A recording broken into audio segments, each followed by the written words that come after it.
రాసిన బుక్ చదివి ఎవడో పెట్టిన కంపెనీలో కొన్ని లక్షల ఉద్యోగాల మధ్యన ఒక చిన్న ఉద్యోగం తెచ్చుకోవటానికి 20 ఏళ్ళు చదవాలా? చిన్నప్పటి నుంచి కంపెనీ పెట్టమనే మైండ్ సెట్ తో పెంచాలి గాని ఒకటి కింద పనిచేసి బానిస మైండ్ సెట్ తోటి పెంచుతారు ఎందుకురా?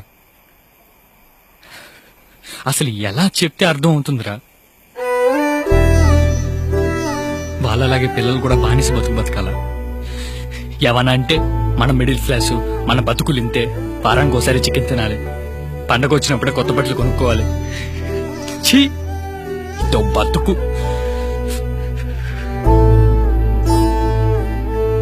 వాళ్ళకి చేత కాకపోతే మనకి చేత కాదా?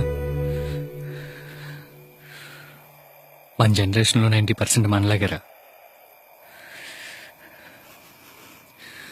వాళ్ళ మాటలు వీళ్ళ మాటలు విని పెరుగుతాం, చదువుకుంటాం, ఉద్యోగాలు చేస్తాం. అవన్నీ ఎర్రిప్పు పుల్కాగాడి మాటలని తెలిసేలోపు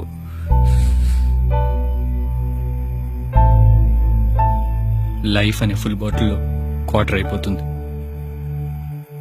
అంటే మన క్వార్టర్ని మనం తాగకుండా పక్కింటోళ్ళు ఎదిరింటోళ్ళు తాగేశారనమాట.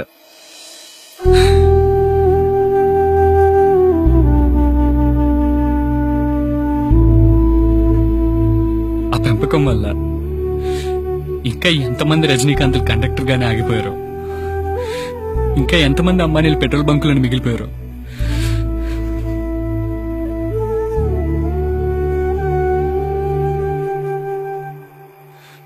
పసిపిల్లాడికి పాలు సరిగ్గా ఇవ్వకపోయినా పర్లేదురా,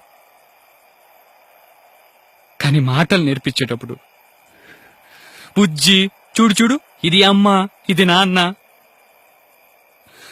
అనే పదాల కన్నా నా ఇష్టం అనే పదం ఫస్ట్ నేర్పిస్తే 127 కోట్లలో కనీసం 100 మంది సచిన్లైనా ఉండేవాళ్ళరా.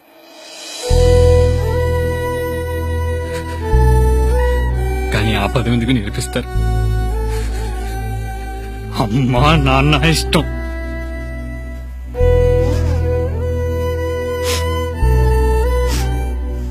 అది మాత్రమే నేర్పిస్తారు.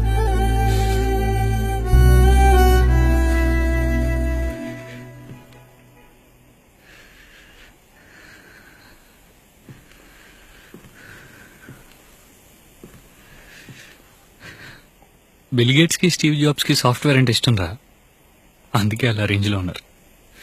మరి మనకేం ఇష్టం? మన ఇష్టాన్ని అడిగేది ఎవరు,